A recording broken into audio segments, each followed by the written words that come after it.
Hello students, welcome back to royal Ayurveda academy. आज की इस वीडियो में हम बात करने वाले हैं अपने चैप्टर नंबर 19 की, जो कि स्वस्थ व्रत का है, जिसका नाम है फैमिली वेलफेयर प्रोग्राम। समझते हो कि नहीं समझते? ये चैप्टर मुझे तो बहुत ज़्यादा बोरिंग लगता था, लेकिन जब मैंने इस तरीके से याद किया है तो अब मुझे तो स्वस्थ व्रत ही अच्छी लगती है। ठीक है, तो स्वस्थ व्रत भी ईजी है, बस आप मेरे साथ पढ़ो। सबसे पहले आते हैं डेफिनेशन पे। प्यारे बच्चों, मैं अभी स्क्रीन पर अपनी फिंगर नहीं रख सकती, आपको एक एक वर्ड हाईलाइट करके नहीं बता सकती, क्योंकि मैं खड़े होके पढ़ा रही हूँ आज।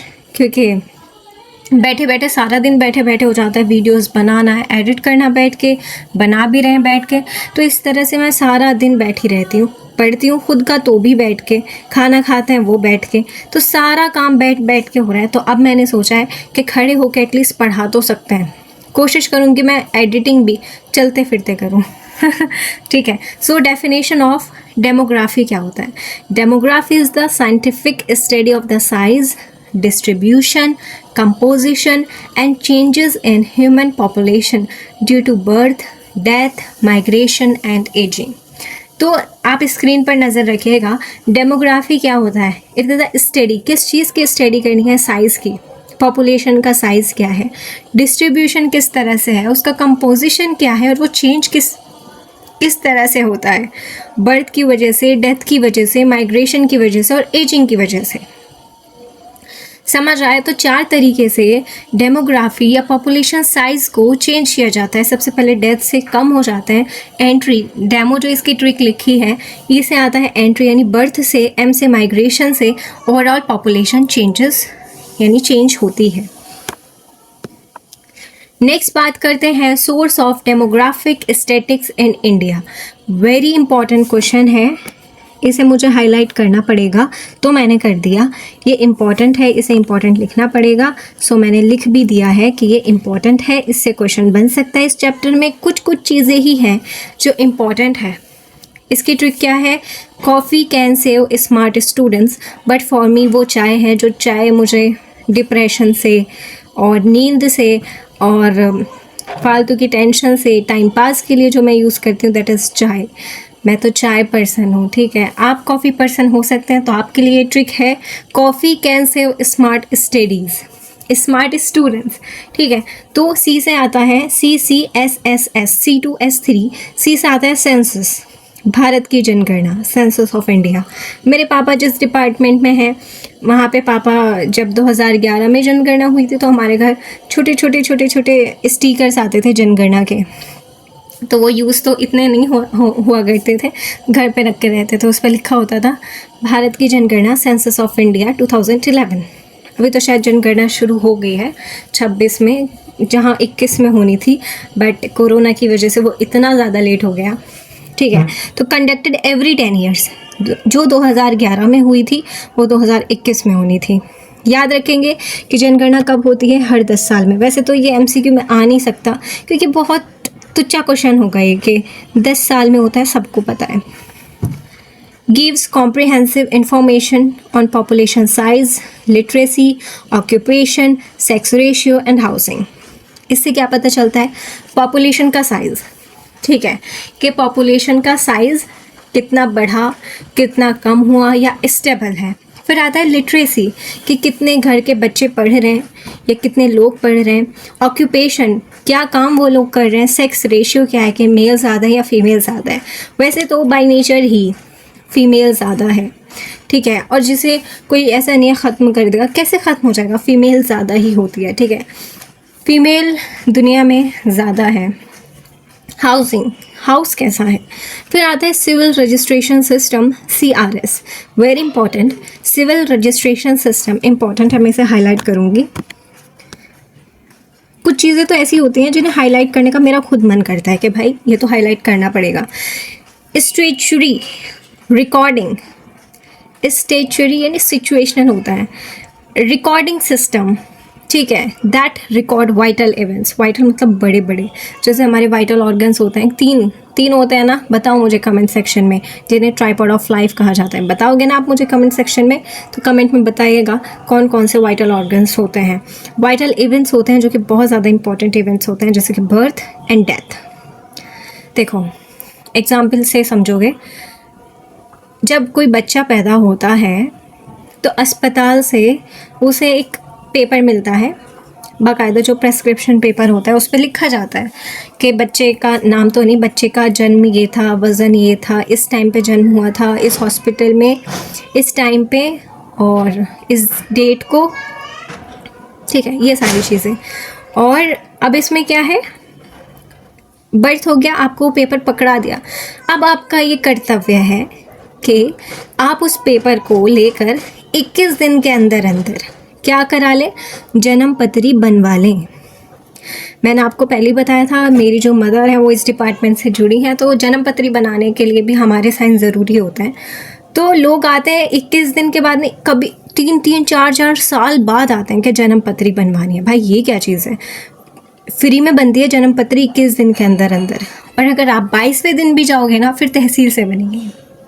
तो 21 दिन के अंदर अंदर अपने बच्चों की जन्म पत्री बनवा लेनी चाहिए। डेथ का क्या है वो मुझे नहीं पता ठीक है, हमारे पास तो बच्चों का ही केस आता है कि बच्चे की जन्म पत्री बनी है। डेथ का सर्टिफिकेट बनता है, ठीक है, उससे क्या होता है, आपका जो विरासत होती है, ये सारी चीज़ें उससे होती हैं।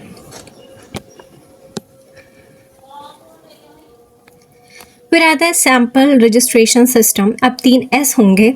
Large scale demographic survey providing reliable annual estimates of birth rate, death rate, infant mortality at national and state level, ठीक है। तो सिविल रजिस्ट्रेशन में आता है आपका डेथ एंड बर्थ। इसमें आपको क्या करना है, लार्ज स्केल पे डेमोग्राफिक सर्वे हर साल होता है। वो क्या था, जनगणना जो है वो 10 साल में हो रही थी। सिविल रजिस्ट्रेशन सिस्टम तो आपका फ़र्ज़ है, ठीक है, आपके यहाँ बच्चा हुआ है या आपके यहाँ डेथ हुई है तो आप तहसील जाके उसको रिकॉर्ड कराओ। और सैम्पल रजिस्ट्रेशन सिस्टम जो है वो 1 साल में होता है, एनुअल होता है, ठीक है। ऐसे आता है सर्वे, पीरियोडिक सर्वे होता है। Special research and health surveys like national family health survey, district level house hold survey, national sample survey and SSS में 2 नाम याद कर लो कि NFHS का और NSS का। तो ये क्या होता है, देखो इसमें जो फ़र्क है, ये एनुअल है, जनगणना 10 साल में थी, CRS तो आपके ही हाथों में, और ये पीरियोडिक है, ठीक है। एस से आता है सर्विस रिकॉर्ड, जो कि routine administrative record maintain by hospital, health care, dispensaries and government programme reports. तो ये क्या है, सर्विस रिकॉर्ड से आप उन्हें सर्विस देते हो तो आपके लिए ये ज़रूरी है कि आप उनका रिकॉर्ड मेंटेन करो। वो किसके द्वारा मेंटेन किया जाएगा, हेल्थ सेंटर के द्वारा, जो कि PHC CHC होते हैं, हॉस्पिटल्स के द्वारा, जो प्राइमरी हॉस्पिटल्स हैं या सरकारी हॉस्पिटल्स हैं, डिस्पेंसरीज हैं एंड गवर्नमेंट प्रोग्राम रिपोर्ट्स हैं, ठीक है। क्वेश्चन यहीं से आएगा, ठीक है, पूरे चैप्टर में क्वेश्चन आएगा तो इससे आएगा, वो भी SAQ या LAQ भी आ सकता है, ठीक है। LAQ में देने में उसे कोई हिचकिचाहट नहीं होगी कि ये टॉपिक ही ऐसा है कि इससे LAQ आ सकता है। तो डेफिनेशन क्या है डेमोग्राफिक साइकिल की, The demographic cycle is the multi-stage historical pattern or sequence of population growth based on long-term changes in birth rate and death rate as a country transition from a agrarian economy to an industrialized colony। इतना कुछ याद नहीं करना है, बस याद ये करना है कि मैं उसे हाईलाइट कर देती हूँ। The multi-stage sequences based on long-term changes in birth and death rate as a country transition, बस इतना याद करना है। ऑफ कंट्री ट्रांजिशन कर सकते हो। तो डेमोग्राफिक साइकिल देखो पूरा कंट्री का होता है, ये कंट्री के बेसिस पर होता है कि ये कंट्री हाई स्टेशनरी है या अर्ली एक्सपेंडिंग है या लेट एक्सपेंडिंग है।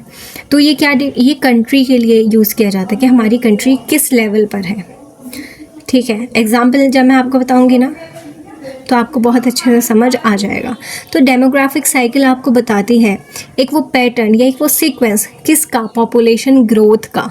इम्पॉर्टेंट शब्द जो है ये बताती है पॉपुलेशन ग्रोथ के बारे में, जो कि किस पर बेस्ड होता है, बर्थ रेट पर और डेथ रेट पर, ठीक है। समझते हो कि नहीं समझते, सिर्फ ये 2 चीज़ पे डिपेंड करता है। आपसे MCQ में पूछा जा सकता है कि birth rate, death rate, migration, ageing, इस पे डिपेंड करता है क्या, नो। बस आपको जो चीज़ याद रखनी है वो बर्थ एंड डेथ रेट। मेरे सांस फूलने लगे, मैं खड़ी हूँ ना, ठीक है। अब सबसे स्टेज 1 की बात करते हैं, high stationary. High stationary stage 1, high birth rate, high death rate balance each other resulting in a low stable and population growth rate. High birth rate है और हाई ही डेथ रेट है, तो बैलेंस बना रहेगा कि जितने आ रहे हैं उतने जा रहे हैं, पॉपुलेशन ग्रोथ एकदम मेंटेन है, स्टेबल है। समझते हो कि नहीं समझते? अब सेकंड आता है early expanding, birth rate remain high. Birth rate जो है वो हाई ही है, ठीक है, बट जो डेथ रेट है वो ड्रॉप्स हो गया due to better medical care, sanitation, triggering rapid population growth.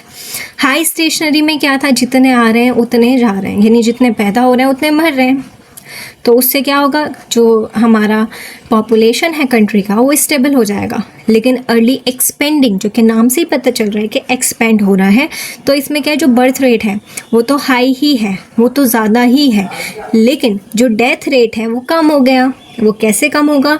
Death rate का मतलब है जो बूढ़े हैं, ठीक है, उन्हें बचाना, उन्हें बचाने के लिए क्या है, better medical care, sanitation, triggering rapid जो कि ट्रिगर करता है रैपिड पॉपुलेशन ग्रोथ। देखो अब ये डेथ रेट सिर्फ यहाँ पे बूढ़ों का नहीं है, समझते हो कि नहीं समझते? डेथ रेट होता है, जवान बच्चे भी मरते हैं एक्सीडेंट से, ठीक है, कोई खुद ही मर जाता है, सुसाइड कर लेते हैं, खंबे से चिपक जाते हैं, ठीक है, तो सुसाइड वैसे तो करना नहीं चाहिए लेकिन कर लेते हैं, तो मेंटली, ठीक है, मेंटली भी उन्हें अच्छी मेडिकल सपोर्ट मिलती है, मेडिकल केयर मिलती है, जब भी तो वो, वरना तो इतना डिप्रेशन आजकल हम सोसाइटी में देखते हैं, आज इसने सुसाइड कर ली, आज उसने कर ली, आज इसका एक्सीडेंट हो गया, आज उसका, जबकि जवान, ठीक है, बूढ़ों की बात नहीं कर रही मैं। देखो जो ग्रोथ होगी देश की, एजिंग वालों से तो सिर्फ पॉपुलेशन मतलब बढ़ेगी, वो बच्चे नहीं पैदा करेंगे ना, बच्चे पैदा कौन करेगा? जो जवान होगा। अब वही जवान सुसाइड कर ले, एक्सीडेंट में मर जाए, तो पॉपुलेशन ग्रोथ कैसे बढ़ेगी? समझते हो कि नहीं समझते? तो मैं उम्मीद करती हूँ समझ आ गया होगा कि पॉपुलेशन बढ़ती है युवाओं से, जवानों से, जेनजी से, ठीक है, जेनजी पॉपुलेशन बढ़ाएंगे इंडिया की। तो जेनजी है ना, क्योंकि यूथ है, युवा ही तो हमारा कल का भविष्य है, देश का जो भविष्य है वो कौन है? युवा है, तो उनकी जनसंख्या ज़्यादा होनी चाहिए। तो अर्ली एक्सपेंडिंग का मतलब आपको समझ आ गया। अब हम बात करते हैं लेट एक्सपेंडिंग की। Birth rate begins to decline. Birth rate क्या हो रहा है? कम हो रहा है due to urbanisation and education, while the death rate remains slow. अब समझो, अभी जो मैंने अर्ली एक्सपेंडिंग बताया था उसमें एक्सपेंडिंग क्यों हो रही थी? क्योंकि बच्चे का जन्म अच्छा खासा हो रहा था लेकिन बूढ़े मर कम रहे थे। बूढ़े में इसलिए बोल रही हूँ जनरल, ठीक है। लेकिन लेट एक्सपेंडिंग में क्या हो रहा है कि बर्थ रेट ही आपने कम कर दिया, ख़त्म नहीं हुआ, कम हो गया, लेकिन ये कम हुआ है तो उसके साथ साथ डेथ रेट भी तो कम है, तो पॉपुलेशन क्या हो जाएगी? मतलब देखो इसे ऐसा समझो, बर्थ रेट अब भी ज़्यादा है मरने वालों से, कि मान लो 10 बच्चे पैदा हो रहे हैं, मर सिर्फ 8 रहे, तो 2 की पॉपुलेशन बढ़ रही है ना, तो पॉपुलेशन बढ़ेगी लेकिन स्लो पेस पर। लो स्टेशनरी का क्या मतलब है? जो मैंने आपको बताया था हाई स्टेशनरी, इसमें हाई बर्थ रेट था, हाई डेथ रेट था और दोनों स्टेबल हो गए थे। तो लो में क्या हो जाएगा? लो death rate, low birth rate, और दोनों फिर से स्टेबल हो जाएंगे। लेकिन ये लो वाले हैं इसलिए लो स्टेशनरी, वो हाई वाले हैं तो इसलिए हाई स्टेशनरी। स्टेज 5 आता है डिक्लाइनिंग। डिक्लाइनिंग का मतलब समझ आ रहा है कि पॉपुलेशन कम हो रही है, यानी बर्थ रेट भी कम हो रहा है, मतलब बर्थ रेट कम हो गया डेथ रेट से, कि बर्थ हो ही नहीं रहा। एक तो बर्थ नहीं हो रहा और ऊपर से जो बचा कुचा था वो आदमी भी जा रहे हैं, तो डेथ रेट, बर्थ रेट कम हो गया डेथ रेट से, तो इससे क्या हो जाएगा? टोटल जो साइज है वो कम हो जाएगा। लाइफ एक्सपेक्टेंसी क्या है? Life expectancy is defined as the average number of years that a newborn infant is expected to live if prevailing pattern of mortality at the same time of birth were to stay the same throughout the life. इसका मतलब ये है कि वो कितना ज़्यादा जिएगा, बस इतना ही है, ठीक है। जहाँ पर ये कह रहे हैं prevailing patterns of mortality at this time of birth, अगर जो आज पैटर्न है, ठीक है, कल भी वही रहता है। मान लो कि आज हमारे पास हेमोरेज का इलाज नहीं है लेकिन कल हो जाता है, तो हेमोरेज की वजह से डेथ कम हो जाएगी और उसकी लाइफ बढ़ जाएगी। तो लाइफ एक्सपेक्टेंसी कहा जाता है आज के दिन से, ठीक है। Family planning, family planning is a practice by which individual or couple freely decide number of children they want to आपको पता ही है। तो number of children, gap between childrens, ये चीज़ याद करना है। नंबर ऑफ चिल्ड्रंस और gap between childrens. Eligible couple क्या होता है कि 15 से 49 ईयर, बस इसका एमसीक्यू याद कर लेना, एमसीक्यू में पूछा जा सकता है, ठीक है। 15 to 49। टारगेट कपल क्या होते हैं, वो करेंटली इनएक्टिव, ठीक है, हो जाएगा ये भी। हाँ, तो ऑब्जेक्टिव ऑफ फैमिली प्लानिंग याद करते हैं। स्मार्ट फैमिली, इसकी ट्रिक क्या है, स्मार्ट फैमिली, स्मॉल फैमिली होनी चाहिए। Maternal health, adequate spacing, reduce mortality, R से आ जाएगा रिड्यूस मॉर्टेलिटी, टी से आ जाएगा टोटल डेवलपमेंट, एफ से आ जाएगा फर्टिलिटी कंट्रोल, ए से आ जाएगा avoid high risk pregnancy, M से आ जाएगा मैनेज पॉपुलेशन, आई से आ जाएगा इम्प्रूव चाइल्ड हेल्थ, एल से लिविंग स्टैंडर्ड इम्प्रूव हो जाएगा, वाई से आ जाएगा यूथ एजुकेशन। तो ये सारे इसके क्या हैं, ऑब्जेक्टिव्स हैं, जिसकी ट्रिक क्या है, स्मार्ट फैमिली। नेक्स्ट आता है प्रॉब्लम ऑफ पॉपुलेशन एक्सप्लोजन, इसकी ट्रिक है पॉवर्टी। सबसे पहले तो पॉवर्टी ही आएगा, ओ से आ जाता है ओवर क्राउडिंग, वी से आ जाएगा वेरी हाई डिमांड हर चीज़ की, ठीक है, food, water, energy, environmental pollution, resources depletion, threaten to health and young population pressure। फिर आता है सबसे लास्ट टॉपिक है नेशनल पॉपुलेशन पॉलिसी, एनपीपी 2000 में रिलीज हुआ था, लॉन्च हुआ था, जिसका क्या ट्रिक है, सेफर लाइफ। तो सबसे पहले स्टेबलाइज पॉपुलेशन ग्रोथ, जो इसके क्या है, ये उद्देश्य हैं, गोल्स हैं, स्ट्रेटजीज हैं। Access to universal contraception, free and quality reference service, education होना चाहिए, reduce IMR and MMR, promote late marriage,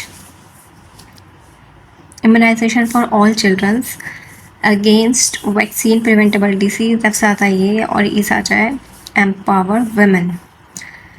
methods, अच्छा ये भी लास्ट नहीं है, सेकंड लास्ट था, इसके बाद तो नहीं होगा ना कोई, यस। तो चलिए, तो इसमें आता है टेम्परेरी एंड परमानेंट। टेम्परेरी में आ जाएगा नेचुरल, ये आपको पता ही है, इसमें मैं क्या बताऊँ, बैरियर आ जाएंगे, केमिकल आ जाएंगे, एंड इंट्रायूट्राइन आपको पता है, हार्मोनल आपको पता है, तो ये आप पढ़ लीजिएगा, ठीक है, ये तो बहुत ईजी है। बाकी आपका मास्टर चार्ट मेमोरी का, क्योंकि मास्टर गर्ल के साथ आप पढ़ रहे हो, तो ठीक है, हो जाएगा आपका सब, ये पूरा चैप्टर आपका कंप्लीट होता है। इससे क्वेश्चन क्या आएंगे मैंने आपको बता दिया था, साइकिल्स आएगा, ये चीज़ मैंने छोड़ दी थी, तो ये अब याद आ गई। इंडियाज़ करंट डेमोग्राफिक स्टेटस क्या है कि India is currently position in later phase of stage 3, यानी लेट एक्सपेंडिंग पे है। लेट एक्सपेंडिंग क्या होता है कि बर्थ कम होने लगा, जबकि डेथ रेट तो कम ही है क्योंकि फैसिलिटीज़ हैं, तो स्लो पेस पर हमारी पॉपुलेशन बढ़ रही है, ठीक है, बढ़ तो रही है, लेट एक्सपेंडिंग है, ठीक है। तो ये इंडिया के लिए आप इस एमसीक्यू के लिए याद रख सकते हो।